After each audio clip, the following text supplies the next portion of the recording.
Shalom, shalom, eu sou a Mora Hayá. Estamos de volta aqui no canal Mahanaim, este espaço reservado para os judeus israelitas com o testemunho de Yeshua, o Mashiach de Israel. Baruch Hashem. Nesta semana, estamos estudando a Parashat Balak, que se encontra no livro de Bamidbar, a partir do capítulo 22. Hoje vamos estudar aqui o texto referente a esta Parashá e descobrirmos mais segredos voltados ao ensino do Eterno, a instrução do Eterno, a Torá viva, aquela que traz a vida eterna, o conhecimento de Deus, Baruch Hashem.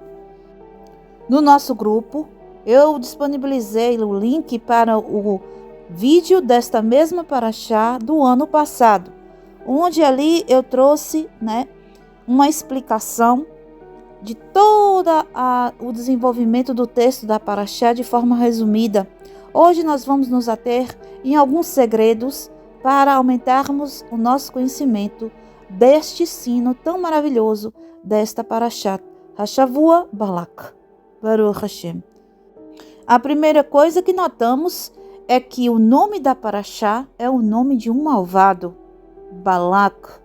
Balak era rei de Moab. Balak também, para quem não sabe, era um feiticeiro, assim como Bilam. Contudo, o Bilam ele é mais poderoso que o Balak. O Balak queria ele mesmo fazer feitiços contra Israel. Contudo, ele sabia que Moshe Rabbeinu tinha muita força espiritual, então ele contratou Bilam para que Bilam fizesse o contrapeso, porque existia Aaron junto a Moshe e ele estaria junto a Balak durante as maldições para fazer então cair o povo em desgraça. O Bilam é dito pelos nossos sábios que ele é o profeta das nações, no caso ele é o mais poderoso de todos, porque o Eterno na sua justiça sempre vai manter no mundo a dualidade balanceada. Da mesma forma que existe a noite, existe o dia, existe a parte escura na mesma proporção que existe a parte clara do dia. Nesta realidade criada dual, existe então o bem e o mal, visível e facilitado para ser sentido, para que as criaturas não venham depois dizer ao Eterno que elas não tiveram um tratamento justo por parte do Eterno. Assim o Eterno providencia que quando uma luz se abre, ou seja, que uma luz é revelada, ele providencia uma sombra. Quando um milagre acontece, então o Eterno providencia uma dor, um sofrimento, para que balanceie no mundo físico esta dualidade, porque o mundo físico foi criado em dualidade. Desta forma é que o Eterno criou todas as coisas. Quando lemos na Parashat Bereshit, a primeira palavra que é mostrada na Torá é justamente a palavra Bereshit, com a letra Bet. A letra Bet tem a numerologia 2, a gematria 2. Isso vai nos indicar que a criação do Eterno é feita de forma dual, para que exista o livre-arbítrio à criatura humana. É necessário que ela tenha, no mínimo, as duas escolhas, 2 caminhos. E assim o homem pode fazer a escolha para a vida, pode trilhar o caminho da luz. Assim, ele pode, então, experimentar, se quiser, a dor, experimentar o sofrimento, a escuridão, para poder depois dar valor e agradecer pela luz, pela bondade do Eterno, para que ele venha a mensurar a grandeza de Deus, a bondade de Deus. É necessário que o homem experimente a dor e o sofrimento. Por isso o Eterno providenciou essa realidade para a criatura. Com isso, nós temos aqui nesta Parashá o aparecimento do malvado Bilam. Como eu disse no vídeo que eu fiz no ano passado, o Bilam, ele se diz falar com o Eterno, diretamente com o Eterno, como Moshe Rabbeinu fazia. E isto eu não concordo. E ali eu falo no vídeo que o Eterno, ele não repousa sobre a impureza. Bilam era muito impuro. E como que acontecia essa profecia de Bilam, já que ele não tinha contato direto com Hashem? Vamos então compreender que a revelação divina que aparecia para Moshe Rabbeinu é o próprio tetragrama, ou seja, era toda a magnitude da revelação do Eterno, o Yud, Re e o Vav, Re. Para Moshe apareceu o Eterno chamado Hashem, o Irie, aquele que criou todas as coisas em plenitude. Para Bilam, o texto diz que quem aparece para ele é o Elohim, o Eloquim. Eloquim vem de noite até Bilam. Está escrito no versículo 9 do capítulo 22. E Eloquim veio a Bilam e disse: quem são estes homens que estão contigo? Esta fala de Elohim a Bilam é vinda de uma faceta do Eterno, que é tida pelos sábios como o julgamento de Deus, a burá de Deus, a restrição de Deus. O Eterno, ele se divide? Não. Contudo, para que nós possamos compreendê-lo, ele passa dele mesmo porções. Por quê? Porque nós não somos capazes de compreender toda a grandeza e a plenitude do Eterno. Contudo, quando Moshe Rabbeinu recebe as palavras do Eterno, vem de toda a plenitude do Eterno revelada na Shekhinah. A Shekhinah transmite a Moshe Rabbeinu o Yud Re Vav Re. O Bilam recebeu a fala de Hashem através do julgamento, através de um malar de julgamento. O Eterno fala com Bilam através do Yetzer Hara. O próprio Yetzer Hara que acompanha Bilam, que é o Samerman, ele é quem transmite as palavras do Eterno a Bilam, através de um julgamento. Tudo isso feito como uma grande armadilha para Bilam. Bilam, ele é conduzido pelo Eterno, para que no final ele seja destruído. Por quê? Porque é dito que o Eterno, ele deixa que acumule os pecados o perverso, para que depois ele seja julgado e condenado e destruído pela sua perversidade. Baruch Hashem. O que é profecia? Por que esse homem é considerado um profeta? A profecia nada mais é do que a capacidade da interação com o mundo espiritual. Com isso, uma capacidade humana de estar interagindo com o mundo espiritual pode ser entendida como mediunidade. Aquela pessoa que tem a capacidade de ouvir o que está atrás da cortina. Os sábios dizem que existe como um véu que cobre esta dimensão física das dimensões espirituais. E o ser humano que tem capacidade de escutar algo que sai de lá, vozes que vêm de lá, tanto estas vozes sendo de almas ou de anjos negativos ou positivos, ou do próprio Adonai, bendito seja, esta pessoa, ela tem aqui essa nomenclatura de médium. O médium, ele pode existir para o bem e para o mal. As religiões pagãs, elas copiam a santidade e a justiça da Torá do Eterno. Com isso, a pessoa que desenvolve este dom de interação com o espiritual e não tem a pureza e a santidade da Torá, elas vai utilizar da impureza para poder comunicar com os seres espirituais.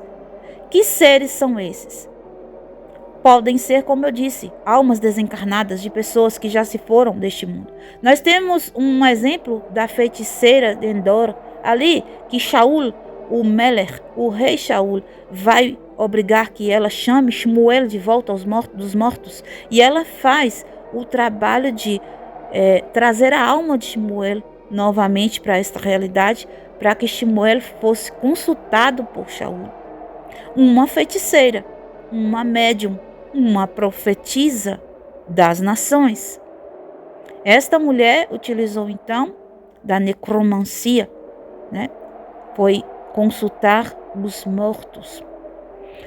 Os sábios de Israel, entre eles Arizal, o grande Ari Akadosh, ele confessou que tinha uma mentoria espiritual. Todos os sábios cabalistas, todos os profetas, todos tinham mentorias espirituais de Malachim, ou do próprio Eterno, como Moshe Rabbeinu, por exemplo, e Yeshua HaMashiach, eles consultavam com o próprio Eterno, diretamente com o Eterno.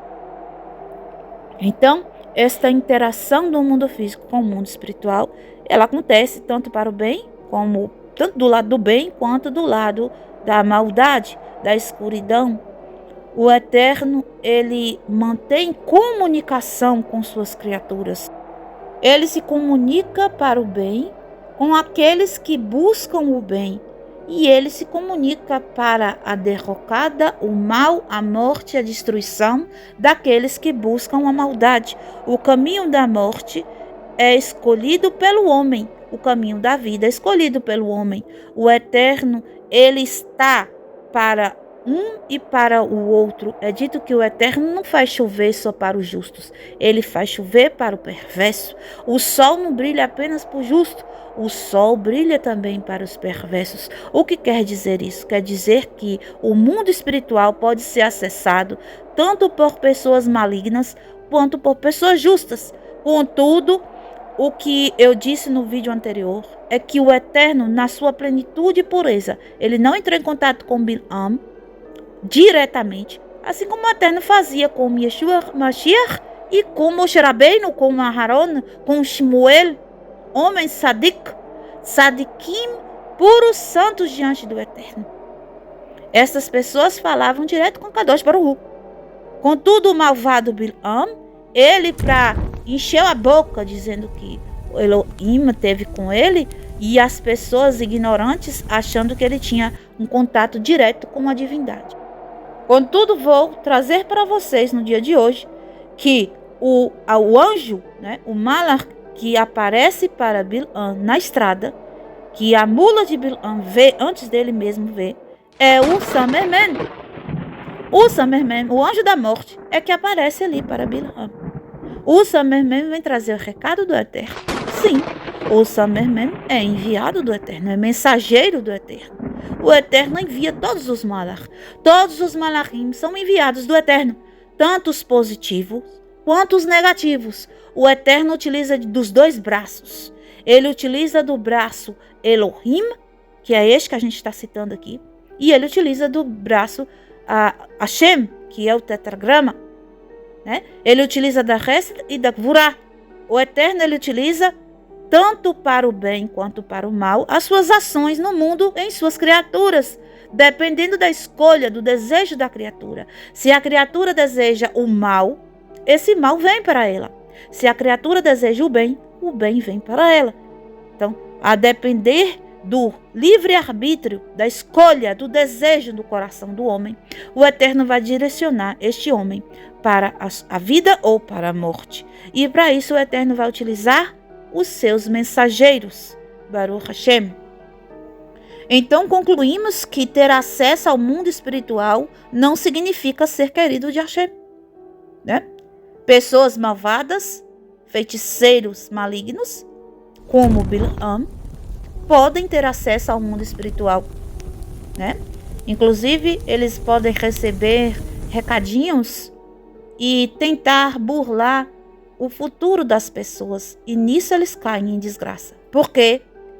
Porque nós não podemos citar futuro de ninguém, usar de adivinhações, porque assim nós estaremos mexendo, na possibilidade da pessoa ter um livre-arbítrio para mudar o seu futuro. O futuro da pessoa pode ser mudado a depender do seu desejo, aquilo que desejamos vem para nós. O Eterno, ele vai cumprir o desejo no coração do homem, porque este é o trato.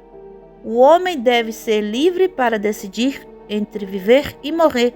Não se deve atrapalhar, este futuro que cada pessoa deve decidir por si só. Quando alguém faz uma adivinhação para o futuro de outra pessoa, ela, de uma maneira ou de outra, está influenciando essa pessoa a ter um desejo para que aquilo se cumpra. Então, ela está tirando da pessoa o livre-arbítrio. Essa é a gravidade da adivinhação. Então, quem é Bilam? Quem é este homem? Bilam é Lavan. Bilam é a alma do malvado Lavan que enfrentou Jacob Avinu, que é Israel. Quem são essas pessoas que estão sendo ali, amaldiçoadas, que Bilam tenta amaldiçoar? É a família de Jacob, que Bilam, que é Lavan, odiava. Lavan odiava Jacob. Lavan foi um malvado. Lavan prendeu, Jacob ali na sua terra, ali em Haram, por 20 anos, sendo um trapaceiro, um homem maligno, que roubava o salário, trocou o salário de Jacob 10 vezes, roubando dele. Em Bereshit 31, 24, nós vemos um versículo interessante, parece a repetição de Bamidbar 22, 9. Vamos fazer a leitura. E Elohim veio a Lavan, o Arami, no sonho da noite, e disse-lhe, Baruch Hashem, vamos ficar até aqui, ele vai falar para não tocar em Jacob, para não fazer mal a Jacob. A mesma situação de Bilam, tudo se repete, não há nada novo debaixo do sol. Interessante que Elohim é um título e não um nome para o Eterno. Esse título é dado para Moshe Rabbeinu, esse título é dado para Yeshua, esse título é dado para Hassatam. A manifestação do Eterno através de uma autoridade pode ser derivada deste nome. No caso, aparece aqui a Laila. A palavra Laila, que é noite, vai denotar ao período do dia onde a Sitra Hará, ou seja, o outro lado, o lado negativo, está mais forte. Nisso, o Malach enviado para falar tanto com Lavan e Bilam é o Malach Samermen, o anjo da morte, o Malach Hamavet. Este Malach, ele é um enviado do Eterno, trabalha para o Eterno e faz a vontade do Eterno, porque é assim que o é. Os sábios vão trazer uma história, uma Mishnah, a respeito do serviço do Hassatam. Eu acredito que eu já contei aqui para vocês no canal, vou repetir. Existia então um rei grande que estava a preparar seu filho para passar o trono para ele. E nisso estava ensinando seu filho várias lições, inclusive a lição de não se deitar com uma prostituta. Pelo fato de que se ele se deitasse com a prostituta poderia então ludibriá-lo, fazê-lo apaixonar por ela e tirar dele segredos do reino, destruir o reino. Então o pai disse a ele, nunca se deite com uma prostituta. Com isso o rei contratou uma prostituta, a melhor de todas que existia no reino, a mais bonita, e disse a ela, vai, seduza meu filho, eu lhe pagarei muito bem, se ele se deitar com você. Nisso, a prostituta foi fazer o seu trabalho. E ela tentou de todas as formas trazer o príncipe para seu leito, mas o príncipe resistiu e obedeceu às palavras de seu pai. No final, a prostituta recebeu seu pagamento e o príncipe recebeu a coroa do reino. Assim é Satã. O Satã é a prostituta que Hashem contrata para fazer um trabalho com seus filhos, que é Israel. Os filhos de Hashem, eles são testados por Hashem através da prostituta. A prostituta trabalha para Hashem. Hashem contrata aquela ou aquele que vai testar o povo, testar o filho, fazer com que o filho mostre em suas atitudes que aprenderam a lição. Quando Yaakov Avinu vai embora da terra de Lavan, ele persegue. Depois desse trecho que eu fiz a leitura em Bereshit, ele é tão malvado que mesmo sendo avisado por Hashem que ele não faça mal a Yaakov, ele vai com um exército atrás de Yaakov para matar Yaakov. E chegando lá é feito um pacto entre eles. Yaakov levanta um montão de pedras e ali ele faz um testemunho. A pedra significa testemunho. E ele faz um acordo com Lavan, que ele não passaria para o lado de lá, o lado das terras de Lavan, para fazer mal para Lavan, e nem Lavan passaria para o lado de cá, onde seria as terras de Yaakov, em Canaan, para fazer mal a Yaakov. E se um dos dois quebrasse o acordo, poderia ser morto na mão do outro. Assim, o Lavan não ficou satisfeito com o acordo. Ele faleceu odiando a Yaakov. Por quê? Porque Yaakov era a fonte da riqueza de Lavan. Quando Yaakov chega na terra de Lavan, Lavan não tem nada, não tem filho, ele tem 2 filhas apenas, não tem filho homem, não tem quase nenhuma riqueza. Mas Yaakov chega e faz Lavan prosperar. Lavan se torna um homem poderoso, rico, cheio de filhos. Quando Yaakov chega, a água jorra do poço, não precisava mais ninguém descer balde para pegar água, porque a água saía para fora do poço. Aquele poço que ele, quando chega em Aram, ele encontra ali Rachel. Yaakov, onde ele está, a prosperidade acontece. E Lavan era um homem muito ganancioso. Lavan queria muito dinheiro, muito poder. Lavan, ele era capaz de qualquer coisa para ser muito rico, poderoso, né? Lavan, ele tinha os ídolos que Rachel roubou dele. Aqueles ídolos eram estatuetas que se mexiam e falavam com ele. Lavan era um grande feiticeiro. Lavan veio novamente no corpo de Bilam e continuou sua obra de feitiçaria.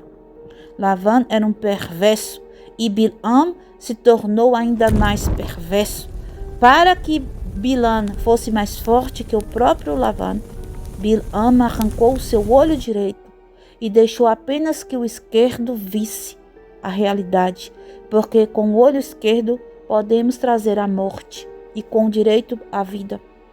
E Bilam queria piorar ainda mais a sua alma, no sentido de ser ainda pior do que quando ele viveu como Lavan.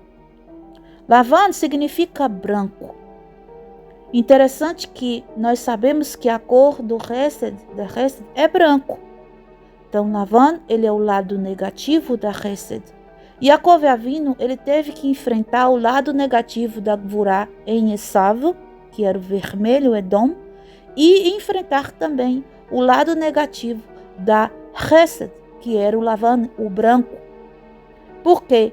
Porque Yaakov, ele tinha que encontrar o bem da Hesed, como Avraham era, e o bem da Gvurá, como Yitzhak era. Yaakov era Tiferet, ele era o equilíbrio de Gvurá e Hesed, mas para que ele se tornasse Israel, para que ele limpasse toda a negatividade da Hesed e limpasse toda a negatividade da Gvurá, ele passou por testes com o lado mal da Gvurá e o lado mal da Hesed. Yaakov venceu o anjo de Esav. O anjo de Esav é o Samermen também. Ou seja, o lado mal, o lado da morte, tanto de um quanto de outro que estamos citando aqui, é o próprio Samermen, o Hassatan.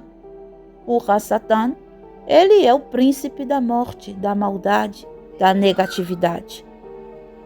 Então, Israel, que é a família de Yaakov, teve que enfrentar novamente também essa mesma luta que Yaakov passou, que foi Lavan e agora encarnado em Bilam. O povo, então, enfrentaria o Lavan novamente, o branco, o lado da maldade do Lavan, que era o Bilam, que era algo ainda mais forte, né? Mais acrescentado em maldade. O Bilam veio preparado para destruir Israel. Ele começou seu trabalho ainda em Mitzrayim, fazendo o feitiço que segurou o povo lá. Quando Moshe Rabbeinu era pequeno, bebezinho, né? Ele teve uma participação ali no momento que Moshe tira a coroa do faraó, né? E o faraó fica intrigado com aquilo e ele dá a ideia para matar Moshe Rabbeinu. O Bilam é inimigo de Moshe, inimigo de Israel, sempre foi, desde que ele era Lavan, era inimigo de Jacó. Baruch Hashem. No Mishkan existia todo um cuidado para a purificação do corpo, para poder entrar em contato com a divindade, com a Shekhinat Hashem, que era a emanação de Hashem no mundo físico. Como que podemos conceber um malvado impuro ter contato com a linda divindade pura do Eterno? Isso é inconcebível. Quando nós lemos a Torá Sagrada de forma clara na sua originalidade, vemos que a faceta de Elohim vai aparecer para Lavan. E essa faceta vem em autoridade de um mensageiro, que é o próprio Malach Amavet, o anjo da morte, o Hassatan.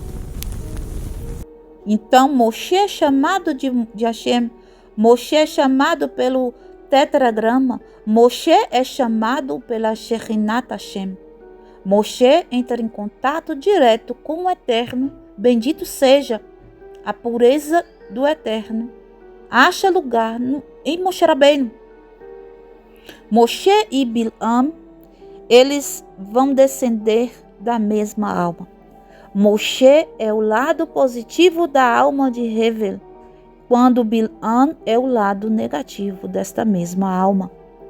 Moshe e Bilam descendem de Hevel, contudo são opostos no sentido de Bilam vem de Gevurah e Moshe vem de Hesed, da alma de Hevel. O mundo, quando é iniciado, ou seja, quando o Eterno começa a criação de todas as coisas, a faceta que se manifesta é o Elohim. O Elohim, ali em Biná, se manifesta a natureza, ou seja, a criação de todas as coisas a partir das palavras de Elohim. Elohim sendo, então, a parte de julgamento, de Gevurah, de limitação do Eterno, porque eu já expliquei para vocês em outros vídeos. Se o Eterno não colocasse um limite para iniciar a criação da criatura, a criatura se misturaria a ele, porque ele é infinito, não é assim? Para que acontecesse a criação de uma criatura finita, era necessária a imposição da Gevurah do Eterno, do limite, da limitação do Eterno. A Gevurah tem seu lado bom também. Quando nós colocamos a Gevurah do lado bom, do lado positivo dela, ela serve como uma parede para proteção. É assim? Mas se nós utilizarmos o lado mal da Gevurah, a gente vai trazer a maldade, a crueldade, né? Aquilo que é ruim. Então, a criação é iniciada pela faceta de Elohim. A Teva significa a natureza. Então, esse curso, né, esse ciclo de vida da criação do Eterno vai seguir esta faceta de Elohim. Elohim também vai trazer para nós o entendimento de medida por medida, olho por olho, dente por dente, de dualidade, né? De existir a possibilidade do livre-arbítrio através de Elohim. Elohim, quando nós tiramos o El, né, que é a bondade plena do Eterno, sobra então duas letras, Yud, Mem, Sufit. O Yud é 10, o Mem é 40. Temos 50 portais de sabedoria sendo revelados ali. A emanação de entendimento em todas as escalas possíveis está para o bem e para o mal em Elohim.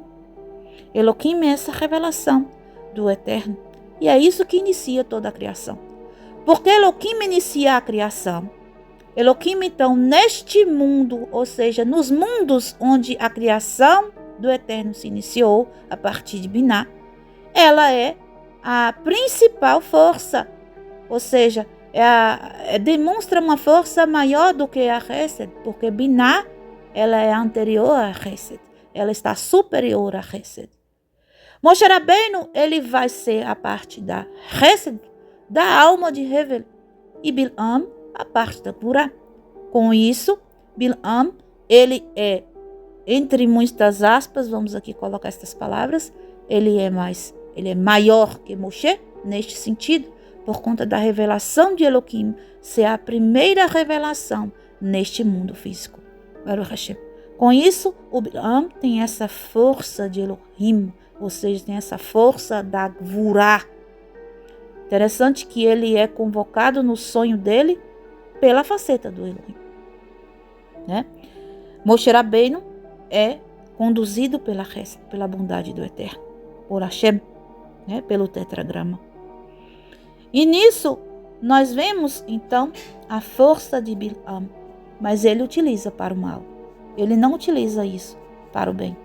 Este mesmo entendimento está para os Koanim e os Leviim, os levitas e os sacerdotes.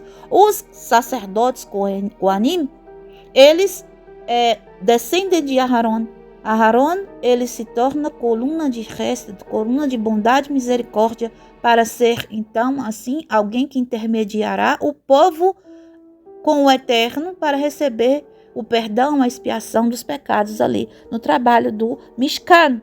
O trabalho dos Kohanim é exatamente esse, está entre o Eterno e o povo. É um trabalho de misericórdia, de bondade, né?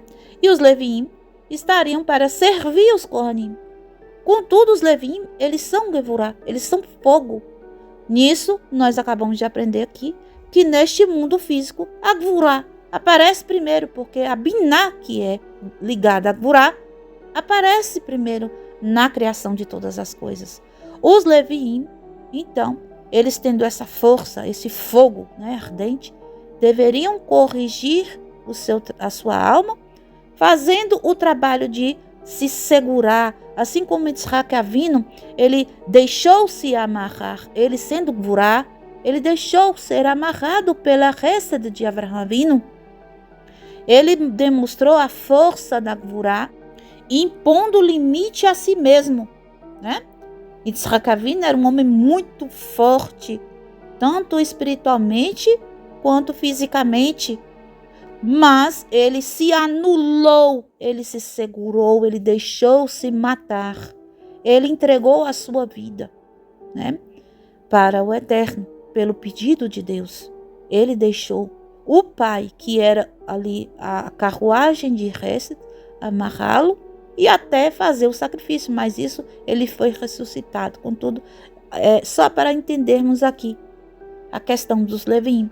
Korah, na semana passada, nós estudamos, né? Semana retrasada, que estudamos Rukat na semana passada. Na outra foi Korah. Korah era um Leviim. Por isso Korah tinha esse ímpeto dentro dele.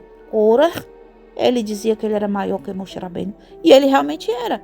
Contudo, ele tinha que fazer o serviço de Yitzhak, se deixar amarrar por Moshe, por Aharon, que também havia esta faceta de misericórdia neles. Mas o Korah não fez o trabalho da Gevurá corrigida. O Korah se levantou como o Bil'am, né? O Bil'am, ele se levanta contra, ele se levanta para maltratar, para destruir Israel. O Korah também se levantou para destruir Aharon e Moshe Rabbeinu. Da mesma forma.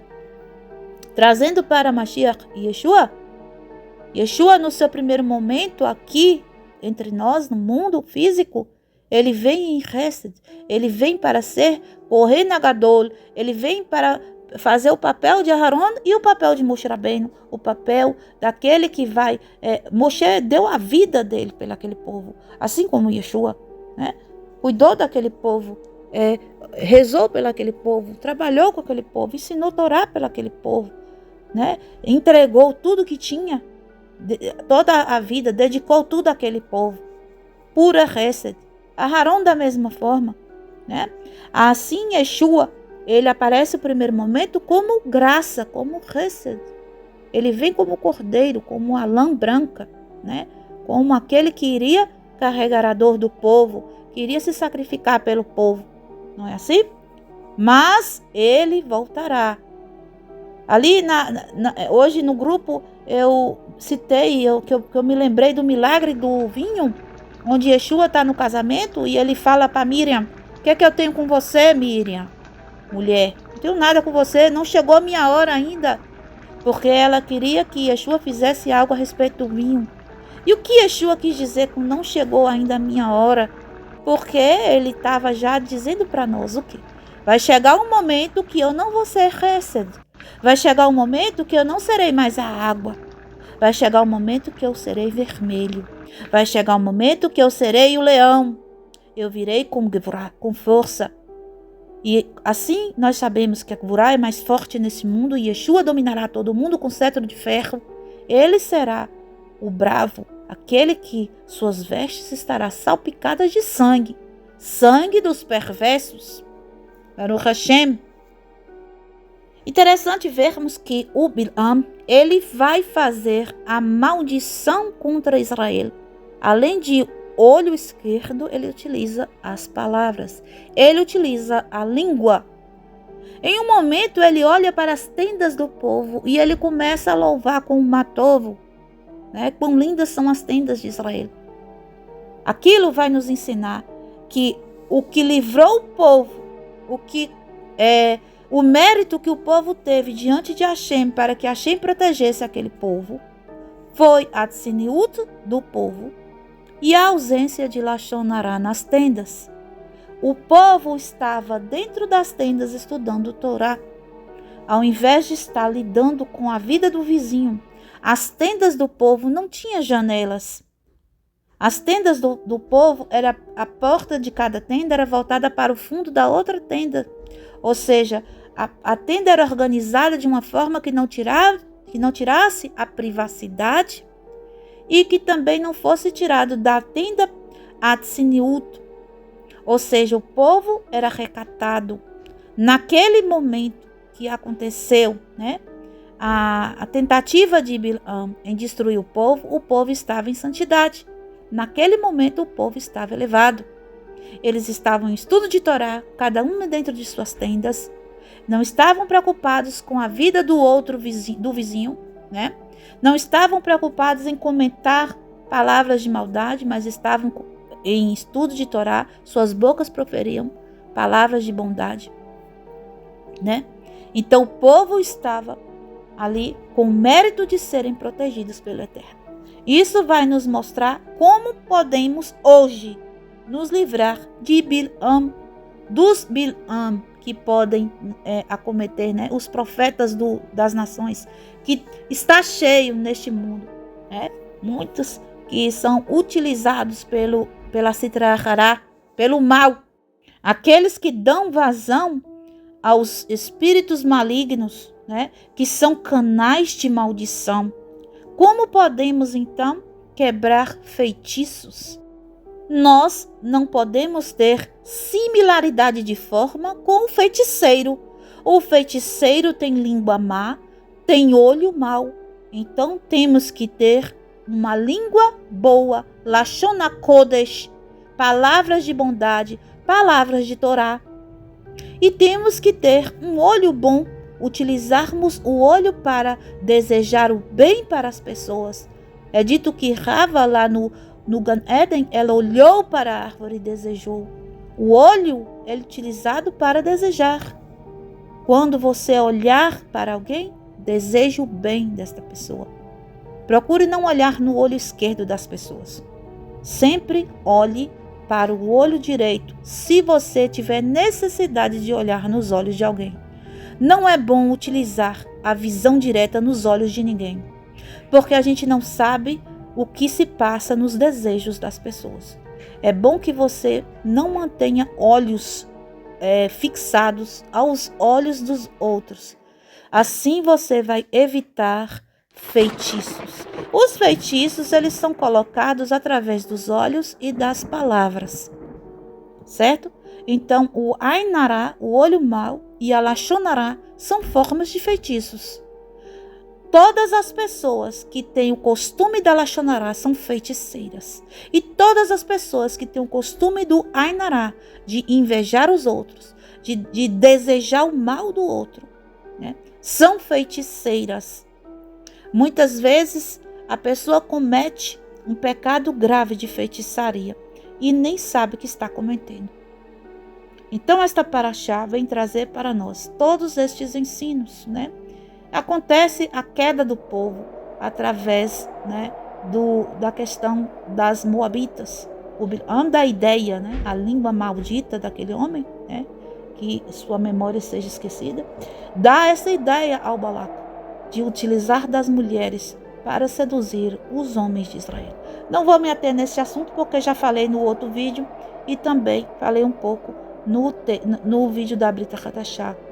Mas sabemos que o desejo está envolvido, né? O homem deseja a mulher que está para a prostituição, e isso faz o homem cair. Sempre o desejo vai estar envolvido. O desejo vai estar envolvido para a elevação da alma do homem, e o desejo também vai estar envolvido para a queda. Que nós possamos utilizar o nosso desejo para o bem. Que você aprenda a desejar o bem ao outro e desejar o bem para você mesmo. Que você aprenda a utilizar a sua língua para abençoar e não para maldizer a ninguém e nem a você mesmo. Evite palavras de negativismo. Evite palavras de reclamação. Evite palavras que vão lhe levar à morte.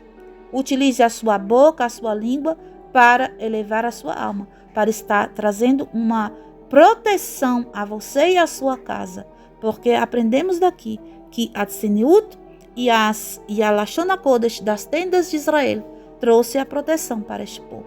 Que o Eterno abençoe a todos, que nós possamos aprender esta lição e levar para a nossa vida, para todos os dias. Baruch Hashem. Shalom, shalom, lehitraut. Kol hatovim lekulam.